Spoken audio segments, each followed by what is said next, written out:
아니 근데 요즘 밥보다 약을 더 많이 먹는 것 같아 진짜. 한국인은 밥심은 그런 거 다 옛말이고 요즘은 다 약 힘으로 버티는 것 같아요. 옛날부터 저희는 약간 이렇게 딱 입맛이 없다 그러면 그런 거 많이 먹었잖아요. 이렇게 식초에 절인 거나. 근데 이게 서양에서도 그렇더라고요. 그쵸. 근데 이제 대충 아무거나 먹으면 낫는다고 생각하셨겠지만 그게 아니라 이게 다 의약품의 시초예요. 아니 지금 저 밥 먹는데 들어와서 두 분 무슨 얘기를 하시는 거예요? 반갑습니다. 반갑습니다. 안녕하세요. 근데 누구신데 저 밥 먹는데 이렇게 들어오셔가지고. 저는 그 역사 스토리텔러 두 선생으로 활동하고 있는 한영준이라고 합니다. 반갑습니다. 반갑습니다. 저는 옛날에 증권사에서 제약바이오 애널리스트로 활동을 하다가 지금은 유튜브 원리버 운영하고 있고 박사학위 하고 있는 강하나라고 합니다. 오늘은 밥보다 약, 아니 밥 먹다 생각난 약 이야기. 세상을 바꾼 약, 세상을 바꾸는 약, 세상을 바꿀 약. 머리에도 좋고 몸에도 좋은 오늘 이야기 같이 한 숟갈 하시겠습니까? 두 분은 어떻게 처음 드셔본 약이 기억이 나세요? 초등학교 때 그 약간 빨간색 딸기 시럽약 있죠? 알죠. 저는 그게 되게 맛있었어요. 맛있으셨어요? 네, 근데 저희 딸도 잘 먹더라고요. 이런 것도 유전이 되나? 그러니까요. 제가 알약을 혼자 못 삼키니까 어머니가 되게 부셔주셔서 주셨었거든요. 근데 그렇게 먹어도 쓰잖아요. 되게 맛없는데? 지금에서야 뭐 이제 일상에 약을 떼게 뗄 수는 없지만 이런 것들도 역사가 있을 거 아닙니까? 그렇죠. 인류와 약 언제부터 함께 했나요? 최초의 약이라고 이제 기록된 거는요. 기원전 1500년까지 거슬러. 기원전이요? 네, 이게 이집트에서 발견된 에버스 파피루스라는 기록에는 버드나무 껍질을 달인 물로 통증이나 열을 다스렸다라는 기록이 있거든요. 그러니까 이게 버드나무 껍질 자체에 그러니까 우리가 지금 알고 있는 진통제 아스피린 있죠. 그 아스피린이 거기서 유래됐다고 해요. 그래요? 맞아요. 버드나무 껍질에 살리실산이라는 성분이 있어요. 그게 지금의 아스피린의 원료라고 할 수 있어요. 통증엔 이거다라는 어느 정도 약에 대한 개념이 있었다는 거네요? 작은 진화의 과정이라고 생각을 하시면 돼요. 먹으면 안 되는 걸 먹은 사람은 죽고 네. 건강한 걸 먹은 사람은 살아남아서 이걸 먹으면 좋아 라고 후손한테 말해주는 그 과정이 축적되면서 약을 발전시켜 온 거고 그 과정에서 진짜로 세상을 구하는 약이 등장을 한 거죠. 세상을 바꾸는 약이라는 표현에 동감은 하지만 이게 막 와닿지는 않아서 우리가 예시 같은 걸 좀 들어볼 수 있으면 좋을 것 같은데요? 약이 없었을 때는 세상이 어땠을까요? 대환장... 그렇죠. 많은 사람들이 죽고 아프고. 그 대표적인 사례가 바로 흑사병이에요. 패스트. 그렇죠. 14세기 유럽 사회에서 갑자기 흑사병이 도래를 하니까 사람들이 할 수 있었던 게 셀프로 격리되는 것밖에 없었던 겁니다. 그래서 유럽 인구가 3분의 1이 사망했다고 나와요. 그러니까 흑사병이 쥐 때문에 걸리는 병이잖아요. 그러면은 이 흑사병을 고칠 수 있는 동물도 있지 않을까? 찾던 치유의 동물이 있는데 그게 어떤 건지 아세요? 저는 강아지 하겠습니다. 귀여우니까. 마음의 치유. 제가 생각을 하기에는 아마 유니콘이지 않을까 싶어요. 하나씩 유니콘은 없는 동물이에요. 미안한데. 우리가 생각하는 전설 속의 동물이니까 모든 질병을 좀 치유할 수 있을 것 같은 느낌? 키로서 전혀 공감 가지 않는 답변. 정답이에요. 이게 미수. 아니 좀 현실적인 방안이 나와야지. 유니콘을 찾으면 어떡합니까? 약을 지금 병원에 나와야 되는데. 600년 전으로 가보자고요. 그러니까 그때 당시에 사람들이 유니콘의 뿔을 갈아서 먹으면은 낫는다고 믿은 거예요. 아깝다. 비과학적인 것들을 믿을 수밖에 없는 그런 시대였던 거죠. 실제로 유니콘의 뿔뿐만이 아니라 에메랄드 있죠, 보석. 에메랄드요? 에메랄드를 가루로 만들어서 먹었다는 기록도 있어요. 약이 있다는 게 얼마나 큰 희망이 되는구나. 그 시대를 보면은 확실히 더 선명하게 느껴질 수가 있죠. 그럼 그게 언제부터죠? 1928년이에요. 그런데 지금으로부터 딱 100년밖에 안 된 거죠. 그러니까 정말 얼마 안 됐는데. 그러니까 알렉산더 플레밍이 페니실린을 발견하게 되면서 인류가 처음으로 질병과 맞설 수 있는 무기죠. 그러니까 항생제라는 치료약을 갖게 된 겁니다. 푸른 곰팽이 맞죠? 맞죠. BTS 지민 씨의 노래도 있거든요. 푸른 곰팽이. 예. 그런데 여기서 중요한 포인트가 하나 더 있어요. 그 약을 치료만 하는 게 아니라 이제 예방도 할 수 있게 된 거예요. 예방?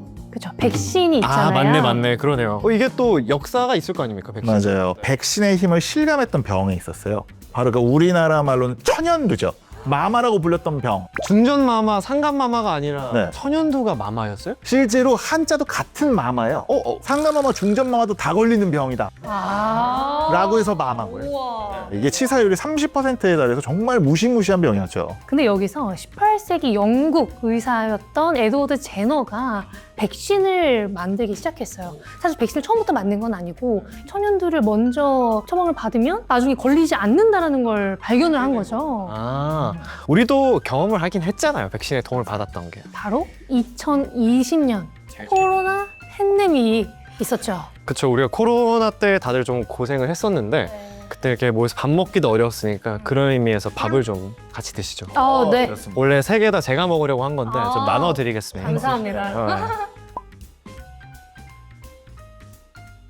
돌아가서 얘기를 좀 해보자고요. 네. 팬데믹 때 우리가 다 같이 좀 고생을 했지만 그래도 우리의 희망이었던 게 백신이었잖아요. 코로나 백신이 그럼 언제 나올까 다들 좀 걱정을 하셨을 거예요. 거의 바로 나오게 근데 됩니다. 너무 생각보다 너무 빨리 나오지 않았어요? 맞아요. 심지어 우리가 처음 접하는 기술 mRNA 백신으로 코로나 백신이 처음 등장하게 됩니다. mRNA가 원래는 맨 처음에 암 백신으로 개발이 되던 기술이에요. 근데 최대한 빨리 만들어야 되니까 mRNA를 활용해서 코로나 백신을 일단 만들어 본 거죠. mRNA? 그게 뭐예요? mRNA는 이제 RNA의 종류 중 하나인데 DNA가 두 가닥으로 되어 있거든요. 나선 구조로. 근데 RNA는 그중 단일 가닥이라고 생각하시면 돼요. DNA는 내 유전자나 정말 내 몸속에 있는 뭔가를 진짜로 바꿀 수도 있다라는 그런 리스크가 있거든요. 근데 RNA는 좀 불안정하니까 만들어야 되는 것만 만들고 없어져 버리는 거예요. 템포러리, 그러니까 그쵸. 일시적으로 딱 쓰고 그러니까 mRNA 백신도 계속 맞아야 되잖아요. 없어지는 거야. 기존의 백신의 경우에는 우리 몸에 직접 바이러스 조각을 넣어서 면역 반응을 유도하는 방식이었으면 세균면을 집어넣는 거군요. 그렇죠. mRNA는 근데 mRNA를 활용하기 때문에 그 mRNA가 직접 자기가 만드는 거예요. 그런 거죠. 네, 선생님. 네, 좋아요. 아무튼 그럼 이제 약이라는 게 단순히 질병을 낫게 하는 것에서 더 나아가서 앞으로 병을 막거나 통제할 수 있는 수준까지 왔다라고 우리가 볼 수 있는 거죠. 지금 암 백신 혹은 더 나아가서는 희귀질환 백신으로까지 개발 중이에요. 우리가 기적을 바랬다면 이제는 기술로 그 기적을 대체할 수 있게 됐다. 좋습니다. 아무튼 그러면 뭐 다음 얘기로 넘어가 볼 건데 Let's 콩콩콩. 이제 그럼 우리가 해외 얘기를 많이 했으니까 우리나라 제약 역사에 대해서 얘기를 좀 더 해볼까 봐요.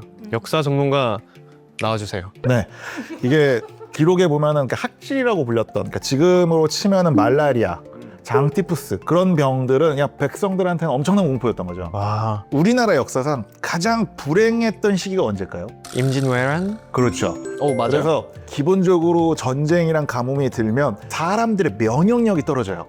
밥을 못 먹으니까 네, 전염병에 더 약해지는 거죠. 그래서 실제 그런 사례들이 선조 29년인가 그냥 병사들이 병에 걸려서 폐인이 돼가는데 이 도내 치료할 방법이 없다, 초토화시키는 재난이다, 이런 기록들이 다 나오는 거죠. 근데 그러면 우리나라도 어느 정도 약 개발이 안정화되는 시기가 있었을 거 아니에요? 그러니까 서양 문물을 받아들이기 시작하는, 우리가 이제 강화도 조약 때 1876년 그때부터인데요. 그 중에 정말 기적의 약이라고 불리는 곳이 있어요. 기적의 약? 네, 바로 퀴닌이라는 약인데 말라리아 치료제예요.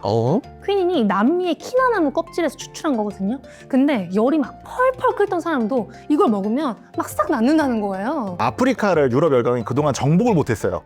말라리아 때문에? 말라리아 때문에. 그러니까 해안가만 정복을 하고 있다가 야, 이걸로만 말라리아를 정복할 수 있겠는데 하면서 아프리카가 식민 지배를 받기 시작을 한 거죠.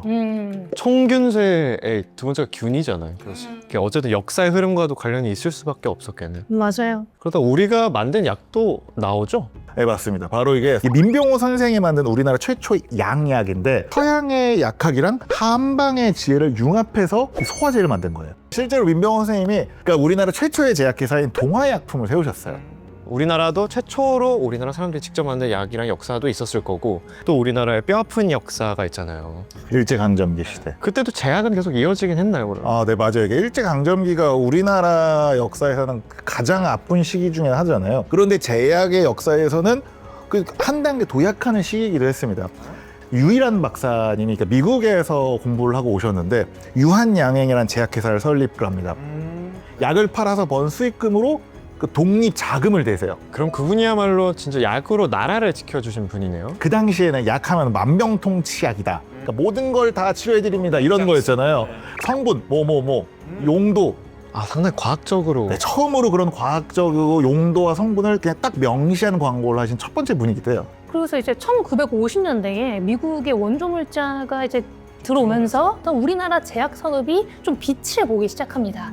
근데 조금 아쉬운 부분이라고 할 수 있는 건 그때는 제네릭, 그러니까 복제약이 주를 이루었다는 거죠. 해외에 좋은 약이 있으면 그걸 이제 우리나라에서 좀 싸게 잘 그렇죠. 외국 약이 이제 만들어지면 복제약을 만드는 게 우리나라 제약 산업의 시작점, 아주 큰 시작점 중 하나라고 보시면 될 것 같아요. 그럼 언젠가부터는 우리도 신약 개발을 할 거 아니에요? 그렇죠. 그게 언제죠? 우리나라가 신약 개발을 시작한 거는 1990년대에는 SK케미칼의 선플라가 우리가 만든 1호 신약으로 등장을 했고요. 그 다음으로는 미국 FDA 승인을 받은 LG화학의 항생제 팩티브가 있습니다. 국산 신약, FDA 신약 이렇게 뭐가 다르잖아요. 다르죠? 예. 국산 신약은 우리나라 식약처가 인증을 해주는, FDA는 미국에서 임상이 진행돼서 거기서 공식적으로 인증을 해주는 게 미국 FDA 신약 승인인 거예요. 아니 근데 식약처랑 FDA랑 기준이 달라요? 국산이라는 거는 우리나라 사람을 대상으로 임상을 진행하기 때문에 뭐 어디 멀리 갈 필요가 없는 거예요. 근데 미국이잖아요. 거기 이제 미국 사람까지 포함이 된 임상을 진행해야 된다라는 게 좀 어려운 부분인 거죠. 그러니까 그런 것들이 너무 오래 걸리니까 FDA 신약 승인을 받은 우리나라 신약, 식약처 승인을 받은 국산 신약의 개수도 되게 많이 차이가 납니다. 어느 정도죠? 국산 신약은 총 38개. 38개. 근데 FDA 승인을 받은 글로벌 신약은 총 9개 정도가 있어요. 우리나라가 결국 그 0에서 아무것도 없던 그 시절에서 첫 신약을 만들고 지금 9까지 왔습니다. 우리가 자랑스러운 HK 이노엔 유튜브에 올라가는 채널인데 HK 이노엔 하면 제일 먼저 생각나는 게 컨디션 이거 술자리 필수. 너무 많이 먹었어요. 근데 이노엔에서 신약 개발도 같이 한다 그래요? 그렇죠. 이노엔은 컨디션만 만드는 회사가 아니에요. 비만, 항암, 자가면역 질환까지 정말 다양한 질환의 파이프라인을 보유하고 있는 회사이고 여기서 더 대단한 건요. 파이프라인 10개 이상인데 10개 이상요? 네. 우와. 근데 임상에 진입한 파이프라인들도 많다라는 거죠. 여기서 파이프라인이 뭐냐? 특정 치료제를 만들 때 하나의 파이프라인이 있어요 라고 얘기를 해요. 제가 그냥 단순하게 생각하기에 컨디션 이미 너무 잘 되고 있는데 네. 왜 굳이 신약 개발을 할까라는 생각이 들긴 하거든요. 코로나 때 보시면 아시겠지만 코로나 백신 우리 모두 다 맞았었잖아요. 화이자의 코미나티 백신으로만 1년에 거의 40조 원을 벌었었습니다. 40조. 그리고 항암제로 치면은 이제 머크의 키투로다라는 면역 항암제가 1년에 30조 원 이상 팔려요. 신약이 그런 자본적인 의미를 또 넘어가서도 개발됐을 때 우리가 기업 또는 나라 하나를 먹여 살릴 수도 있는 거고 그리고 질병을 치유한다는 그런 목적도 있는 거예요. 그렇죠? 그렇죠. 기본적으로 그 하나 국가의 산업, 바이오 헬스케어 자체가 우리나라에서 신성장 동력으로 생각하고 있는 하나의 산업이거든요. 그리고 그 신약 자체가 국민 건강까지도 충분히 책임지는 그런 것이다 보니까는 그냥 국가를 운영할 수 있는 엔진이다. 근데 제가 앞서서 이노엔의 신약 파이프라인이 어디 질환에 이제 많이 있다라고 설명을 드렸었는데요. 이노엔의 위식도 역류 질환 치료제 이미 글로벌 53개국에 팔리고 있는 상황이에요. 우리나라의 10번째 또 신약 이게 나올 수 있는 거죠. 의미 있는 거니까 또 이노엔이 그런 질병을 하나 정복했다는 의미로 맞아요. FDA 승인을 꼭 받아주면 좋겠네요. 맞아요. 그러니까 이게 K-팝, 무슨 뭐 K-뷰티 뭐 이런 말도 있는데 그냥 K-바이오의 대표 신약으로 나아가는 느낌이죠. 제가 말씀 들어보니까 성공하면 대박인데 네. 또 실패하는 경우도 생각을 해봐야 되고 매몰 비용이 또 어느 정도 되는지 우리가 또 가늠을 좀 해봐야 되잖아요. 이게 이 여정이 너무 길기는 해요. 이제 수만 개의 후보 물질 중에서 하나만 성공하는 거잖아요. 동물 실험을 하는 전임상 단계, 그 다음에 사람에게 이제 테스트를 하는 임상 단계. 근데 그 임상 단계도 임상 1상, 임상 2상, 그리고 대규모 임상이 임상 3상까지 거쳐야 이제 검증을 받는 거거든요. 개발하기 위해서 기업들이 평균적으로 13년, 돈은 또 최대 2조 원까지 이제 투자를 할 수밖에 없는 거예요. 그래서 어쨌든 많은 기업들에서 또 시도를 하고 있나 봐요. 네, 맞습니다. 최종 승인을 받은 약물이 0.01%도 되지 않는다고 하지만 되기만 한다면인 거죠. 근데 하지 말자고 할 법도 한데 맞아요. 그래도 계속 하시나 봐요, 다들. 그러니까 제가 처음에도 말했잖아요. 이게 인류의 진화의 과정이라고 저는 생각을 해요. 항생제, 백신 이런 것들이 세상을 바꾸는 약들도 그렇게 수많은 시행착오, 수많은 실패 끝에 등장한 거잖아요. 네. 신약은 단순히 이제 제품이 아니에요. 제품이 아니라 생명을 건 도전이라고 생각하시는 게 좋을 것 같아요. 우리가 이걸 성공해내면 많은 생명을 살릴 수 있겠구나. 지금까지 치료제가 계속 나오고는 있지만 여전히 치료제 없는 병들이 많죠. 네, 지금 전 세계적으로 약이 없는 병들이 7,000개가 넘어요. 그리고 헌팅턴병이라든지 레트 증후군 같은 경우도요. 이게 유전적으로 이런 것 같아라고 원인까지는 밝혔는데 아직까지 치료법 자체가 없는 상황이거든요. 그런 희귀 질환이 이렇게 많기 때문에 계속해서 신약 개발할 수밖에 없습니다. 비슷하게 날마다 이 약만 개발되면 좋겠다 하고 기다리시는 분들도 있을 것 같은데 두 분은 어떻게 좀 이 약은 좀 꼭 개발됐으면 좋겠다 하는 그런 약도 있어요? 약이 없는 암종도 진짜 많거든요. 그래서 난치암 같은 경우에도 꼭 좀 항암제가 나와서 다 치료가 됐으면 좋겠어요. 알츠하이머. 할머니, 할아버지 세 분이 다 지금 알츠하이머 치매시거든요. 근데 다행히 저도 깜짝 놀랐던 게 그래도 이게 증상을 멈춰주는 맞아요. 약까지는 개발이 됐어요. 지연시켜주는 건 있어요.